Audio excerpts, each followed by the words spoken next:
যারা ইসলাম ধর্ম সম্পর্কে জানেন এবং যারা মুসলমান তারা সবাই জানেন যে ইসলামের পরিভাষায় কিয়ামতের মাঠ মানে যেদিন বিচার কার্য শুরু হবে, মানুষের পাপ পুণ্যের হিসাব হবে, সেদিন পিতা তার পুত্রকে অস্বীকার করবে, পুত্র পিতাকে অস্বীকার করবে, মা তার সন্তানকে অস্বীকার করবে, সন্তান তার মাকে অস্বীকার করবে। এমনকি কোনো পিতামাতা বলবে যে তাদের কোনো সন্তানই হয়নি। উদাহরণটা এই জন্যই টানলাম যে আমি ইসলামে ওয়াজ করার জন্য আসিনি, উদাহরণটা এই জন্যই টানলাম। ইনবিআরের নাকি ভ্যাট কি না কিসের জন্য কর্মকর্তা, মানে রাজস্ব কর্মকর্তা ডক্টর মতিউর রহমান, কি ডক্টরেট মতিউর রহমান সাহেব, তিনি তার সন্তানকে অস্বীকার করেছেন। আমার প্রথমে সংশয় ছিল যে মিডিয়াতে হয়তো ভুলভাবে এসেছে বা কোনো না কোনোভাবে প্রচার পেয়ে গেছে। এ নিয়ে আমি একটা ভিডিও এর আগে করেছি। কিন্তু এখন দেখা যাচ্ছে ফেনীর এমপি জনাব সংসদ সদস্য জনাব নিজাম হাজারী বলেছেন সেই ছেলেটি নাকি তার মামাতো বোনের ছেলে, এবং সেই ডক্টর রাজস্ব কর্মকর্তা ডক্টর মতিউর রহমানেরই সন্তান এই ইফাত, যে 15 লাখ টাকার ছাগল কিনেছে বলে আমরা জেনেছি, বা 12 লাখ টাকা দিয়ে, এবং 1 কোটি টাকার গরু কিনেছে, তার অনেক গাড়ি আছে, এগুলো আমরা নিউজ পেয়েছি। আচ্ছা, নিউজের কথা আমরা রাখলাম, তার গাড়ি কতগুলো আছে, তার বাবার কত দুর্নীতি করেছে, আমরা জানি যে সরকারি কর্মকর্তা মানেই দুর্নীতিবাজ, এটা আমরা জানি, এটা নতুন করে বলার কিছু নাই। কিন্তু নতুন যে বিষয়টা আসলো যে ছাগলে কিন্তু এবার অনেক ঘটনাই সামনে নিয়ে এসেছে। তাহলে যে পিতা পুত্রকে অস্বীকার করে বসলো, আর কি সুন্দরভাবে এই ডক্টর মতিউর রহমান নাকি আতিউর রহমান, আমার মতিউর রহমানই তার নাম, এই মতি ভাই কি সুন্দরভাবে ছাগলকাণ্ডের তার পুত্র, গুণধর পুত্র যে ভাইরাল হয়ে গেল, কি সুন্দর অস্বীকার করলেন। তিনি মিডিয়ার সামনে ঠাড়া পরে মিথ্যা কথা বলতেছেন। কি সুন্দর ক্লিন শেভ কোটটায় পরা ভদ্রলোক, একেবারে নিরীহ লোক, মানে আমি তো তাকে প্রায় বিশ্বাসই করে ফেলেছিলাম। সে এমনই ভদ্রলোক যে দেখবেন চেহারাটা কি মিষ্টি মিষ্টি, এর আবার কপালে স্টিকার নাই, 1টা 2টা 3টে কোনোটাই নেই, একেবারে ক্লিন শেভ, চকচকা। কি সুন্দর ইউরোপিয়ান পোশাক পরে টিভির সাক্ষাৎকারে বলছে আল্লাহ যেন তাদের হায়াত দেয়, যারা তার পুত্রের নামে, যারা তাকে বলেছে এটা তার পুত্র, এই গুজব যারা ছড়িয়েছে, আল্লাহ যেন তাদের হেদায়েত দেয়। তিনি আল্লাহর কাছে বিচার দিয়েছেন। চিন্তা করে দেখেন কত বড় টাউট এই ডক্টর মতিউর রহমান, এই ইফাদের বাবা, এই রাজস্ব কর্মকর্তা কত বড় টাউট। মানে চোরি পে চোরি ফের বেশি না চুরি, তার চেয়েও বড় কিছু। এটা ভাইরাল হয়ে যাওয়া এই পুত্রটাকে সে অস্বীকার করল। এতে প্রমাণিত হয় যে তিনি আসলেই মহা অপরাধী। কারণ আমরা মিডিয়ার কথা রাখলাম, খোদ একজন সাংসদ বিবৃতি দিয়েছেন। আমি এর আগের ভিডিওতে বলেছি তার কি কোনো আত্মীয় স্বজন নেই, তার ক্লাসমেটস নেই, তার খালাতো মামাতো ভাই বোন নেই, এলাকার চেয়ারম্যান মেম্বার এমপি নেই, বলেছিলাম আমি, আজকেই বলেছি। তো আজকেই দেখলাম যে এই নিজাম হাজারী সাহেব, এমপি সাহেব, সে বিবৃতি দিয়েছেন। তিনি পত্রিকায় সাংবাদিকদের কাছে বলেছেন যে এটা তার আপন মামাতো বোনের সন্তান। এই ডক্টর মতিউর রহমান রাজস্ব কর্মকর্তা, তার 2 স্ত্রীর আবার 4 সন্তান। একটা থাকে বসুন্ধরায়, আরেকটা থাকে ধানমন্ডিতে। এই ইফাত সে ধানমন্ডিতে থাকে। চিন্তা করে দেখেন, অস্বীকার করে বসলো। এই ছেলে এবছর 1 কোটি টাকার গরু কিনছে, তার আগেও নাকি 70 লাখ টাকার গরু কিনছে। এই ছেলে এত টাকা কোথায় পেল? কোটি টাকার গরু কেনার, আমরা 5 কেজি মাংস কেনার সাহস পাই না, আমরা ছাগল কোরবানি দেওয়ার সাহস পাই না। এই ছেলে কোটি টাকার গরু কিভাবে কিনে? সবচেয়ে হাস্যকর এবং বিচিত্র বিষয় যে পিতা তাকে অস্বীকার করে বসলো এবং টিভির সামনে এইভাবে মিথ্যা কথা কীভাবে বলে একটা লোক। আচ্ছা, আমি মিডিয়াতে এসে কিভাবে আমার পুত্রকে অস্বীকার করব, আমার কন্যাকে অস্বীকার করব? এটা কী করে সম্ভব? দেখবেন তার চেহারাটা কত নিরীহ নিরীহ। এই মতিউর রহমান, এই ভ্যাটের এই রাজস্ব কর্মকর্তা, এনবিআর এই কর্মকর্তা, আর কি সুন্দর বলে যে এটা তার পেশার প্রতি একটা দুর্নাম, তার বিরুদ্ধে মানুষ বদনাম করে সারা দেশে ছড়িয়ে গেছে, কার কার কাছে যাবে। অত বড় মানে বদমাইশ হলে এটা বলা সম্ভব নিজের সন্তানকে অস্বীকার? আরে খুনিদেরকেও তো বলে যে এটা তার সন্তান, অন্তত স্বীকার করে বলে যে সে অপরাধী। খুনি সন্ত্রাসীরাও তার সন্তানকে অস্বীকার করে না, কিন্তু এনবিআর এই কর্মকর্তা নিজের সন্তানকে অস্বীকার করলো। গোলাম সরোয়ার সাহেব, এমডি মোহাম্মদ গোলাম সরোয়ার সাহেব তার ফেসবুক পোস্টে এটা লিখেছিলেন সকালে, আজকে নাকি কালকে লিখেছেন নাকি পরশু দিনই মনে হয় লিখেছেন যে কিয়ামতের মাঠের আগে এই পুত্রকে অস্বীকার। কি বিস্ময়কর ব্যাপার! তো আমরা এই দুর্নীতিবাজদের বিরুদ্ধে তীব্র আন্দোলন গড়ে তুলব। আমরা ফেসবুক, ইউটিউব এগুলো এখন খুব শক্তিশালী মাধ্যম। রাজপথে আপনি আন্দোলন করতে হবে তা না, সবাইকে যে রাজপথে আসতে হবে তা না। আমরা যারা রাজপথে থাকবো, আমরা 25 তারিখে দুর্নীতির বিরুদ্ধে এই সকল আমলা, যারা সরকারি কর্মকর্তা দুর্নীতিবাজ, তাদের গ্রেপ্তার এবং তাদের তদন্তের জন্য আমরা 25 তারিখে আমরা শাহবাগে আমরা জমায়েত করব এই দুর্নীতিবাজদের বিরুদ্ধে। আপনারা যারা ফিজিক্যালি থাকতে পারবেন না আলাদা বিষয়, কারণ অনেকে ব্যস্ত থাকে, সবাইকে যে থাকতে হবে তা না, কিন্তু আমাদের সমর্থন দিয়েন। আমরা এই দুর্নীতিবাজদের ছাড়বো না।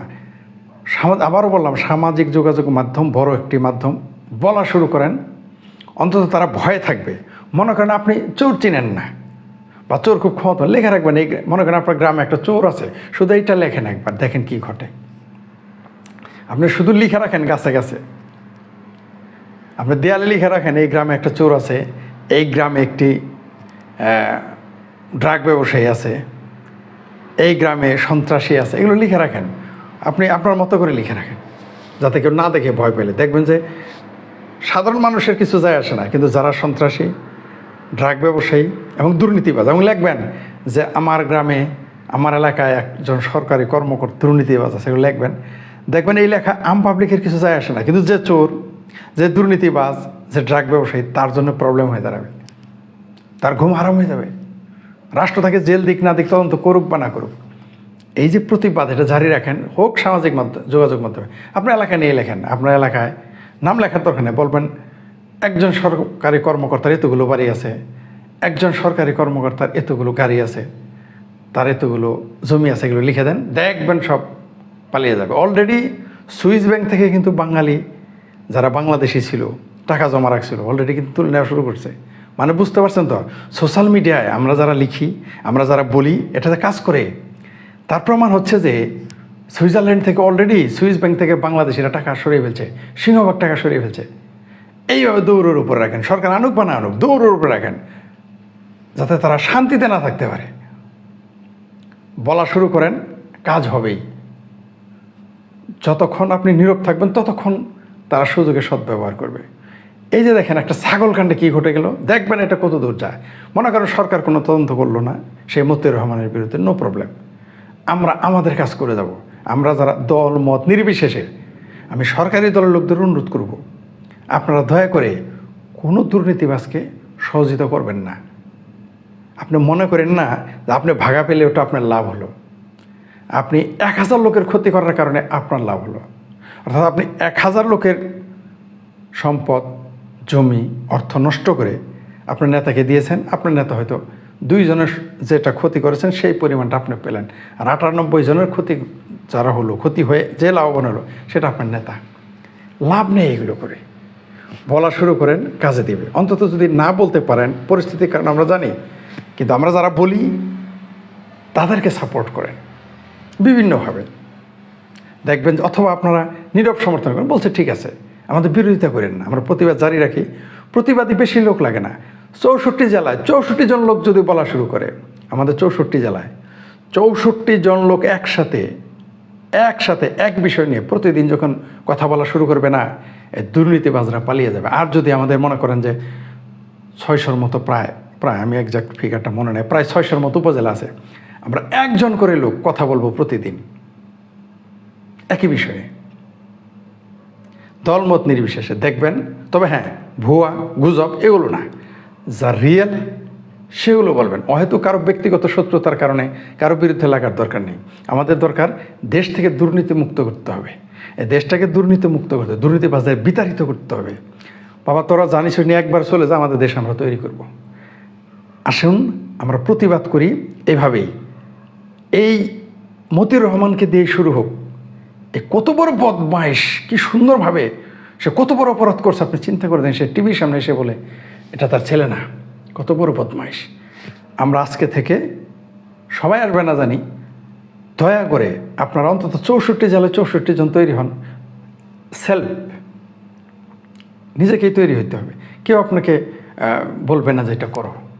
আর এটা অনেক ঝুঁকি, ঝামেলা, বিপদ আপদ আসতে পারে। তবে ফেসবুকে বললে নাম ছাড়া বলবেন, কৌশলে বলবেন।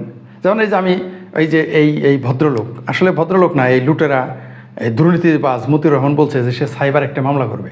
আমরা ভাই নিউজ দেখে বলেছি, খোদ সাংসদ নিজাম হাজারি নিজে বলেছেন ওটা আপনার মামাতো বোনের, তার মামাতো বোনের, আপনি তার মামাতো ভগ্নিপতি, তার ভাগ্নে, সে বলছে, আমরা বলছি তুমি এখন মামলা করে যা করো করতে পারো। দেখেন, চোরের মায়ের বড় গলা, সে অপরাধ করেছে, দুর্নীতি করেছে, সন্তানকে অস্বীকার করেছে, তার বিরুদ্ধে আলোচনা করলে, সমালোচনা করলে মামলার ভয় দেখায়। আবার ধর্মটা নিয়ে আনে, আল্লাহ তাদের হেদায়েত দেখ। কত বড় বদমাইশ! এই বদমাইশ যেন আমরা ছাড়বো না। আসুন আমরা ঐক্যবদ্ধ হই, যে কোনো দলের মানুষ হন। আবারও বলি, কোনো ব্যক্তি আক্রোশে নয়, রিয়েল যে ঘটনা আপনারা প্রতিবাদ করে যান, দেখবেন কাজ হবে।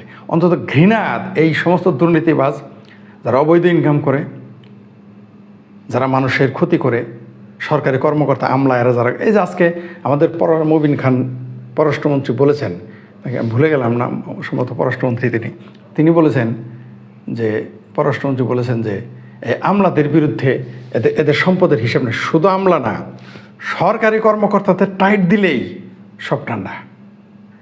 চেয়ারম্যান মেম্বার এমনি ঠান্ডা হবে। টিএনও, এই যে চেয়ারম্যানদের, আচ্ছা আমি একটা জিনিস বুঝি না, চেয়ারম্যানদের গমচোর বলা হয়, চেয়ারম্যান এটা মেনে নেয়, টিএনওরা চোর না, ডিসিরা চোর না? মানে আমলারা ভাগা ছাড়া কি চেয়ারম্যান চুরি করতে পারবে?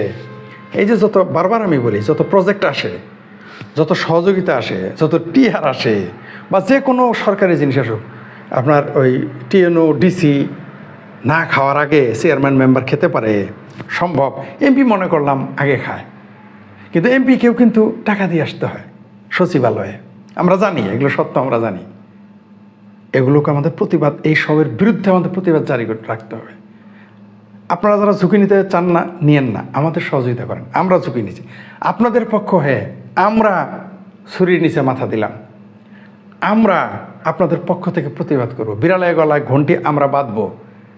আপনারা অন্তত আমাদের সাপোর্ট করেন বিভিন্নভাবে। দেখেন, এই দুর্নীতিবাজদের দেশ ছাড়া করতে হবে, দেশের বাইরেও গিয়ে যেন শান্তি না পায়। কানাডায় যাবে, ইউরোপ যাবে, আমরা সেখানে গিয়ে প্রতিবাদ করব, আমরা সেখানে উপস্থিত হব, প্রয়োজনে আমরা সেই দেশে যাব, গিয়ে সেখানে বলবো। দেখবেন, সরকার তাদের ধরুক আর না ধরুক, আমরা যখন মনে করেন আমেরিকায় গেছে দুর্নীতিবাজ, আমরা সেখানে যাব, কেউ না কেউ, আমরা যাবো মানে আমি যাবো মানে কেউ না কেউ, আমাদের মতো কেউ না কেউ যাবে। সে তখন দুর্নীতিবাজ নেই, যে কানাডায় আছে, আমেরিকায় আছে, দুবাই আছে, এগুলো বলা শুরু করেন, দেখবেন সব সরকার কিছু করুক না করুক, দেখবেন তার কিন্তু চোরের, শোনেন, চোরের মায় যত বড় গলাই হোক, আবার চোরের মন কিন্তু পুলিশ পুলিশ, এটাও সত্য। দেখবেন কাজ হবে, কাজ হচ্ছে। এই যে মতিউর রহমান ধরা খেয়ে গেছে এবং খাবে, যদি না খায় বোঝা যাবে সরকার এগুলোকে আপোষ করে এদের সাথে, তাহলে আরও পরিষ্কার। তখন আমরা বিকল্প চিন্তা করব কী করা যায়। আমাদের প্রতিবাদ জারি রাখতে হবে। আমরা এখন থেকে প্রত্যেক দুর্নীতিবাজকে নিয়ে কথা বলতে হবেই। আমলারা হচ্ছে আসল দুর্নীতিবাজ, আমলারা আসল দুর্নীতিবাজ। আমলারা যদি দুর্নীতি না করতো, চেয়ারম্যান মেম্বার দুর্নীতি করতে পারবে না। চেয়ারম্যানের বাবার ক্ষমতা নেই দুর্নীতি করার, যদি টিএনও দুর্নীতি না করে আর ডিসি দুর্নীতি না করে। অথচ আমরা বলি ডিসি সাপ, টিএনও সাপ, আর চেয়ারম্যান গমসুর। চেয়ারম্যান গমসুর, চেয়ারম্যান বিজেপির কার্ড চোর না, টিএনও ঘুষ খায় না, ডিসি ঘুষ খায় না, তাই না? শুধু রাজনৈতিক নেতারাই চোর। আপনার রাজনৈতিক নেতারা কেন এগুলো মাথায় নেন? আপনারা কেন আপনার কথা বলেন না? তারা এটা আপনাদের কমিশন খায় না? আমরা জানি না? আমরা জানি একটা কাজ করতে গেলে আমলাকে কত পার্সেন্ট দিতে হয় আমরা জানি, আগে কেটে রাখে ওটা নগদ, এটা আমরা জানি। আমাদের প্রতিবাদ জারি থাকবে। এই সবে তো পুত্র অস্বীকার করা শুরু করছে, কয়দিন পরে আমরা এমন তীব্র আন্দোলন শুরু করব, এমনভাবে বলা শুরু করব, লেখা শুরু করব, পুত্ররা যেন মা বাপকে অস্বীকার করে, দুর্নীতিবাজ মা বাপকে। এখন আমরা এই আন্দোলন চলবে। আমাদের এবার আন্দোলন হচ্ছে যে দুর্নীতিবাজের সন্তানরা যেন আমাদের না বলে আমি ডিসি সাহেবের ছেলে, আমি টিএনও সাহেবের ছেলে, আমি অমুক সচিব সাহেবের ছেলে, আমি অমুক কর্মকর্তা, আমাদের সামনে যেন না বলে।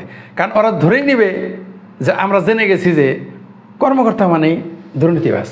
এটা যেন আমরা জানি, এটা যেন তারা জানে। আমরা যেটা জানি তাহলে দেখবেন আস্তে আস্তে তারা অস্বীকার করবে, তারা বাপকে অস্বীকার করবে। বাবা যখন পুত্রকে অস্বীকার করেছে, নির্ঘাত পুত্র বাবাকে অস্বীকার করবে। আমাদের প্রতিবাদ কাজে দিছে, বোঝা গেল। আর যেহেতু স্বয়ং মন্ত্রী বলেছেন যে আমলাদের, সরকারি কর্মকর্তাদের আয়ের উৎস জানতে হবে, আয়ের ডিক্লারেশন নেবে, এই কথাটা যাতে কার্যকরী হয় এর পক্ষে আমরা কাজ করব। আমরা প্রেশার ক্রিয়েট করবো যাতে সরকার বাধ্য হয়। আর না হলে আমাদের মতো আমরা কথা বলে যাবো। আর ওই যে বললাম, কথা বলেন, দেখবেন চোরের মানুষ পুলিশ তারা ভয় পাবেই। আপনারা যারা বলতে পারেন না আমাকে ইনফরমেশন দেন, আমি বলি। মনে করেন আপনার উপজেলায় আপনি বলতে পারতেছেন না, আমাকে বলবেন। আপনার জেলায় আপনি বলতেন, আমাকে বলবেন। বা আমার মতো যারা আছে তাদের বলবেন, তারা প্রতিবাদ করবে, আমরা সেগুলো শেয়ার করব। দেখবেন দুর্নীতি দেশ থেকে, সামাজিক শক্তির উপর কোনো শক্তি নেই। আর এই ফেসবুক, ইউটিউব এগুলো এখন অনেক শক্তিশালী, যে কোনো সময়ের চাইতে। যে কোনো সময় পত্রিকা এখন মানুষ পড়ে না, ফেসবুক থেকেই পত্রিকা যায়, পত্রিকা থেকে ফেসবুকে আসে না, ফেসবুক দিয়েই পত্রিকা এখন জনপ্রিয়। তাই আসেন ফেসবুকে আপনি বলেন, ইউটিউবে বলেন, নো প্রবলেম, প্রতিবাদ জারি রাখতে হবে। আমরা আমলাদের বিরুদ্ধে, আমাদের এই আমলাদের দুর্নীতির বিরুদ্ধে, সরকারি কর্মকর্তাদের দুর্নীতির বিরুদ্ধে, শুধু কর্মকর্তা না, আবার বলি একটা টপ টু বটম, পিয়ন থেকে শুরু করে টপ, সব কর্মকর্তা দুর্নীতিবাজদের বিরুদ্ধে আমাদের কথা বলে যেতে হবে। কারণ কথা একটু অস্ত্র, এই মুখটা একটা অস্ত্র। আপনি যদি সঠিক ব্যবহার করতে পারেন, অস্ত্র হিসেবে কাজ করবে। এই মুখ বন্দুক লাঠির দরকার নেই, কাজ হবে আশা করি। আপনারা আমাদের সাপোর্ট করেন, দেখেন আমরা কি করি।